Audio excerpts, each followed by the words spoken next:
નમસ્કાર વિદ્યાર્થી મિત્રો, હું છું આર.એમ. પટેલ અને તમે જોઈ રહ્યા છો ક્લેવર એકેડમી યુટ્યુબ ચેનલ. તો આજના વિડીયોની અંદર આજે આપણે જોવાના છીએ ધોરણ 11 વિષય એકાઉન્ટ અને એનું આપણે અસાઇનમેન્ટ સોલ્યુશન જોવાના છે. પ્રથમ પરીક્ષાની અંદર એની અંદર section number C chapter number 1 જોવાના છે. તો ચલો વિદ્યાર્થી મિત્રો, તમારો ટાઈમ વેસ્ટ ન કરતા વિડીયોની શરૂઆત કરીએ.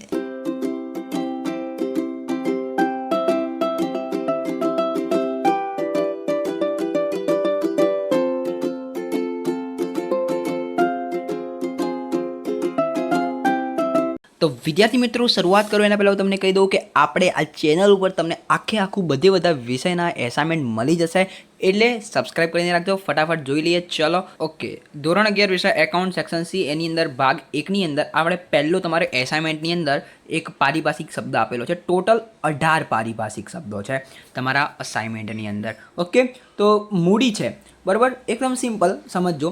ધંધાનો માલિક ધંધો શરૂ કરવા માટે કાં તો ધંધો ચલાવવા માટે જે રોકડ માલ કે મિલકત લાવે તેને શું કહે છે? મૂડી. હવે સમજો કે તમારે એક કેફે ચાલુ કરવું છે. કેફે ચાલુ કરવા માટે તમે જે બી રોકડ લાયા, મિલકત લાયા, એટલે કે ત્યાં તમારે એક કેશ કાઉન્ટર ટેબલ જોશે, મશીનર જોશે બરાબર, કોફી નીકળવા માટેનું મશીન જોશે. એ બધી જે મિલકત લાયા એના શું કહેવાય? મૂડી કહેવાય. શું કહેવાય? મૂડી. એટલે એવું કહે છે કે ધંધાનો માલિક ધંધો ચાલુ કરવા માટે જે રોકડ કે મિલકત લાવે છે તેને શું કહે છે? મૂડી કહે છે. સિમ્પલ સમજી ગયા? ઓકે, આ બધું અહીંયા મેં તમને ઇન્ફોગ્રાફિક પ્રમાણે આ બધું આપણે લાયા ને એને શું કહેવાય? આ બધું શું છે? મૂડી છે. એક્ઝામ્પલ તમે અહીંયા જોઈ શકો છો. સિમ્પલ જ છે, બહુ આપણે ડીપમાં નહીં ઉતરીએ, ફટાફટ જઈશું. બીજું છે ઉપાડ. તો ઉપાડ શું છે? ધંધાનો માલિક પોતાના અંગત વપરાશ માટે ધંધામાંથી રોકડ માલ કે મિલકત લઈ જાય તેને શું કહે છે? ઉપાડ. એકદમ સિમ્પલ. જે ધંધાનો જે માલિક હોય એને જરૂર પડી બરાબર, તો આ ધંધામાંથી જ રોકડ માલ કે મિલકત લઈ જાય, એટલે કે રોકડ પૈસા લઈ જાય. જેમ કે કેફેમાં કમાયો પૈસા, એના રોકડા એના જરૂરિયાત માટે ઉપયોગ કરશે, એને શું કહેવાય? ઉપાડ. સિમ્પલ. ઓકે, મૂડી અને ઉપાડ પત્યું. હવે આપણે વાત કરી લઈએ. ત્રીજું છે મહેસૂલી આવક. ધંધાના સામાન્ય રોજિંદા વ્યવહારોમાંથી નિયમિતપણે મળતી આવકો, જેમ કે વેચાણ, મરેલ વ્યાજ, કમિશનની આવક, વટાવની આવક, ભાડું વગેરેને મહેસૂલી આવક કહે છે. સિમ્પલ. એટલે કે જે ધંધાની રોજિંદા વ્યવહારોની જે આવક હોય, જેમ કે વેચાણ કરેલો જે સ્ટોક હોય, જે આપણને વ્યાજ મળતું હોય, કમિશન મળતું હોય, આ બધી શું છે? મહેસૂલી આવક. ઉદાહરણની અંદર જુઓ તો વેચાણ, મરેલ વ્યાજ, કમિશન, વટાવની આવક, ભાડું. ઓકે, વાત કરી લઈએ ઉધાર. ઉધાર શું કહે છે? દ્વિનોંધી નામા પદ્ધતિમાં ખાતાની ડાબી બાજુને ઉધાર કહે છે. એટલે કે દેખો, આ બાજુ ઉધાર, જમણી બાજુ જે છે એ જમા, આ ડાબી બાજુ થઈ ગઈ એટલે ઉધાર. સિમ્પલ. જમા બાજુ એટલે કે દ્વિનોંધી નામા પદ્ધતિમાં ખાતાની જમણી બાજુને શું કહે છે? જમા. ડાબી બાજુને શું કહે છે? ઉધાર. સિમ્પલ. જમાની વ્યાખ્યા તો બી તમે લખી શકો છો.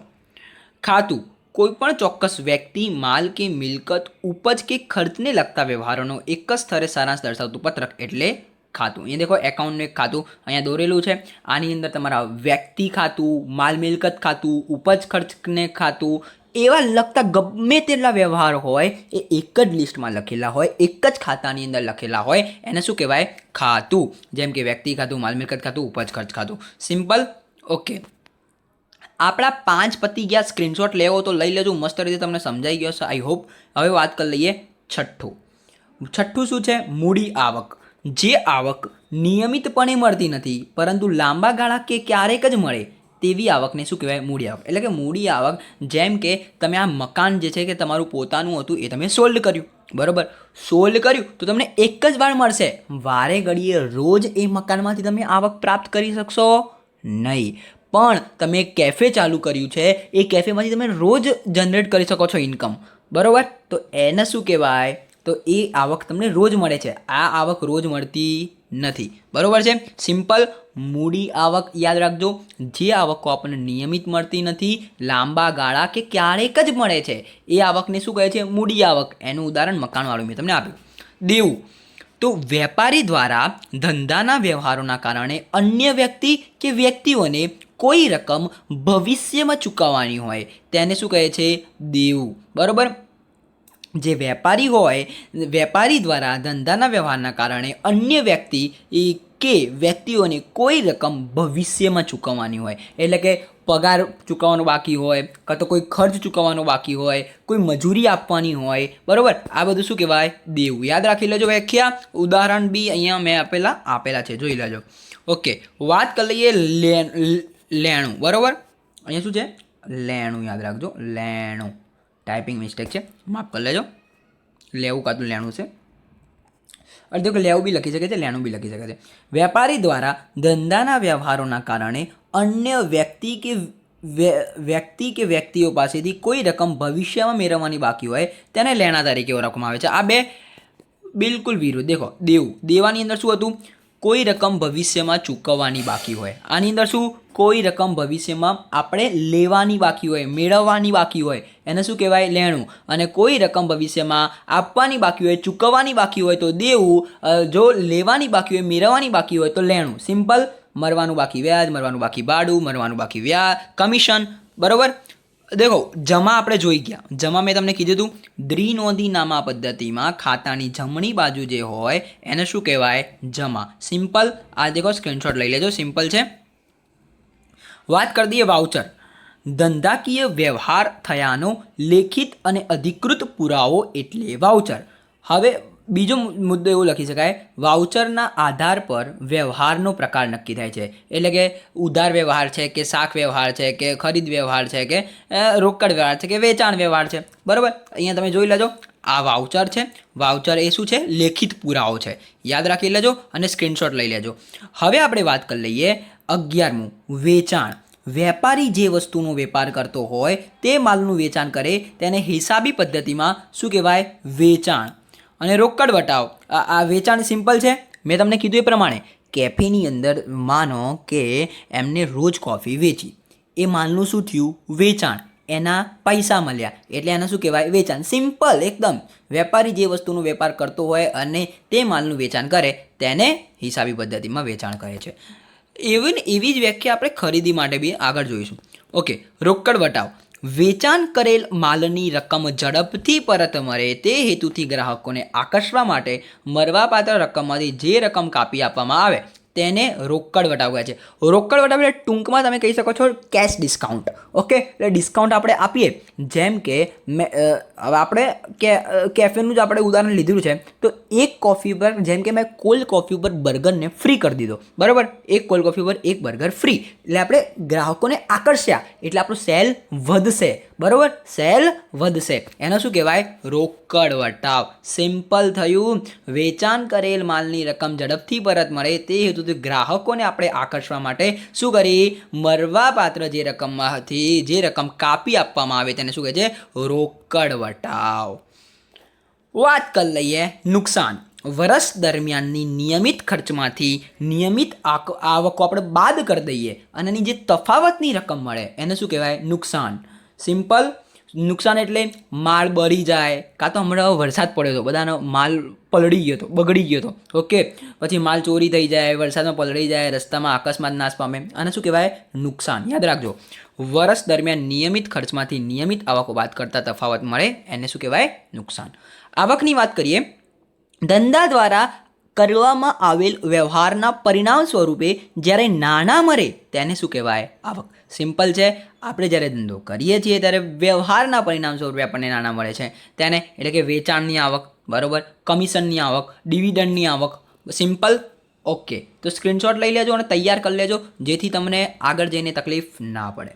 ઓકે, કાલે નોટ ડાઉન કરી લેજો. એકદમ સિમ્પલ ભાષામાં લખેલા છે. આવું જ તમને ચોપડીની અંદર સિમ્પલ ભાષાની અંદર નહીં, બધું પછી મોટું તમારે વાંચવું પડશે. લાભ અને નફો. વર્ષ દરમિયાન નિયમિત આવકોમાંથી નિયમિત જાવકો બાદ કરતાં વધેલી. જો નફો અને નુકસાન બે યાદ રાખજો. આપણે નુકસાનમાં શું હતું? નુકસાનમાં એવું હતું કે નિયમિત આવકો બાદ કરતાં. બરાબર, નિયમિત ખર્ચમાંથી નિયમિત આવકો આપણે બાદ કરીએ એને શું કહેવાય? નુકસાન. નિયમિત આવકોમાંથી નિયમિત જાવકો બાદ કરીએ એને લાભ જ કહેવાય. ઓકે, હવે આપણે વાત કરી લઈએ ખરીદી. આપણે આગળ જોયું વેચાણ.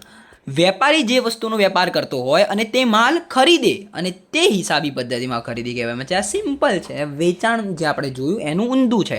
બરાબર, જેમ કે અનાજનો વેપારી જે છે સ્ટેશનરી ખરીદવામાં આવે. ઓકે, સિમ્પલ છે કે ખરીદી તમને આઈ હોપ ખબર પડી ગઈ હશે. વાત કરી લઈએ વ્યવહાર. ધંધાકીય વ્યવહાર એટલે અહીંયા દેખો બે વ્યક્તિ છે, બે વ્યક્તિઓ વચ્ચે ધંધાની શું કહેવાય, વસ્તુ કે સેવાની રોકડમાં લેવડ દેવડ અથવા શાખમાં લેવડ દેવડ, બરોબર. ધંધાકીય વ્યવહાર એટલે બે કે તેથી વધુ વ્યક્તિઓ, દેખો આ બે વ્યક્તિઓ વચ્ચે છે, એમાં બેના વચ્ચે વસ્તુ કે સેવાની રોકડમાં લેવડ દેવડ થઈ, રોકડમાં લેવડ દેવડ થાય કાં તો શાખમાં લેવડ દેવડ થાય, એને શું કહેવાય, ધંધાકીય વ્યવહાર. યાદ રાખજો, ધંધાકીય વ્યવહાર હંમેશા આર્થિક વ્યવહાર હોય છે.